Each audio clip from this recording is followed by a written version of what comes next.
Hello guys, మరో కొత్త వీడియోతో మీ ముందుకు వచ్చేసాను. ఏంటా ఇదని చూస్తున్నారా? Cool summer special custard. ఇంట్లో ఫ్రూట్స్ అయితే ఉన్నాయి. సరే, ఎండాకాలం కదా, చల్లగా ఉండడం కోసం ఏదైనా చేసుకుంటే ఇంటిలిపాది హాయిగా తినొచ్చు అనే ఉద్దేశంతో ఇదైతే చేశాను అన్నమాట. ఇంకా వీడియో ప్రాసెస్ చూద్దాం రండి. ముందుగా అయితే స్టవ్ మీద ఒక 1 లీటర్ పాలు అయితే తీసుకున్నానండి.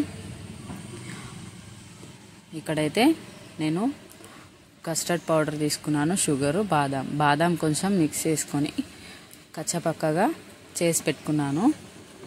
పాలైతే మరగడం స్టార్ట్ అయింది. ఇందులో అయితే రుచికి సరిపడా పంచదారను అయితే వేసుకుంటున్నాను. మీరు ఎక్కువ తింటే కనుక ఎక్కువ వేసుకోండి, లేకపోతే మీకు కావాల్సినంత వేసుకోండి. ఇలా పంచదార కరిగిన తర్వాత నేనైతే లీటర్కి 4 స్పూన్ల కస్టర్డ్ పౌడర్ అయితే తీసుకుంటున్నాను. కస్టర్డ్ పౌడర్ అందులో వేసే ముందు చల్లటి పాలతో మాత్రమే కలుపుకోవాలి. వేడి పాలు అలా కలుపుకుంటే ఉండలు కట్టేస్తుంది. చల్లటి పాలు అయితే ఉండలు కట్టకుండా చక్కగా వస్తుంది. నేనైతే పక్కనే ఉన్న చల్లటి పాలలో అయితే కలుపుతున్నానండి. ఎండాకాలంలో ఇంట్లో ఏదైనా తెచ్చుకుందాము అంటే బయట కాస్ట్ ఎక్కువ ఉంటాయి కాబట్టి ఇంట్లో దొరికే ఐటమ్స్తోని ఒక్క పౌడర్ మాత్రమే కొంచెం కొనుక్కోవాలి. బట్ మిగతా అన్నీ ఇంట్లో ఉంటాయి కాబట్టి మనం ఇంట్లో చేసుకుంటే ఇంటిలిపాది తినచ్చు కదా, ఏమంటారు? సరే, ఈలోగా అయితే ఉండలు కట్టకుండా దీన్ని కలిపేసుకున్నాను. ఇంకా పంచదార కూడా కరిగిపోయి ఉంటుంది. ఇప్పుడు దీన్ని అయితే ఇందులో గరిటె తిప్పుకుంటూ మెల్లిగా పూసుకోవాలి. ఇందులో చూడండి, ఇలా చక్కగా మనం మిక్స్ చేసిన పౌడర్ మొత్తం ఇందులో కలిపేయాలన్నమాట. చూడండి, కలర్ కూడా చేంజ్ అయిపోయింది. వైట్గా ఉన్న పాలు కస్టర్డ్ పౌడర్ వల్ల ఎల్లో ఇష్గా బాదం పాలు టైప్లో వచ్చేసింది కదండి. చూడండి, ఇలా వచ్చే వరకు కొంచెం కదుపుకుంటూ ఉండాలి, ఎందుకంటే ఉండలు కడుతుంది కదా, అందుకని.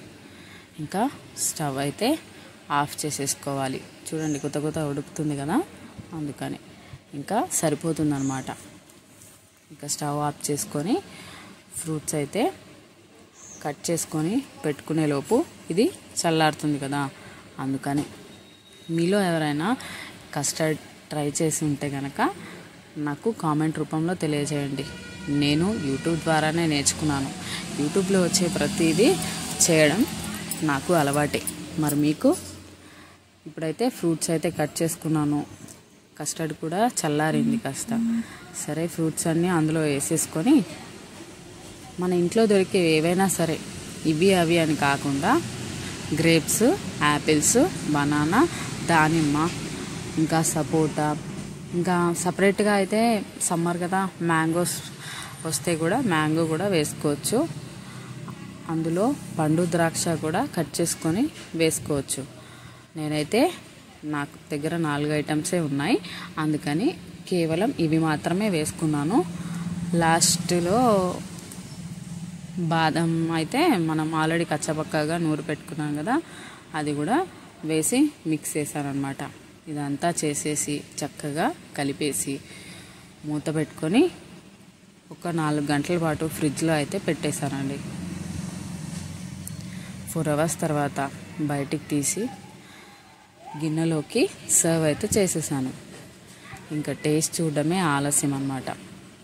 మన ఛానల్ని కొత్తగా చూస్తున్నట్లయితే సబ్స్క్రైబ్ చేసుకోవాల్సిందిగా కోరుతున్నాను. వీడియో నచ్చితే లైక్ చేయండి, షేర్ చేయండి, కామెంట్ చేయడం మాత్రం మర్చిపోవద్దే.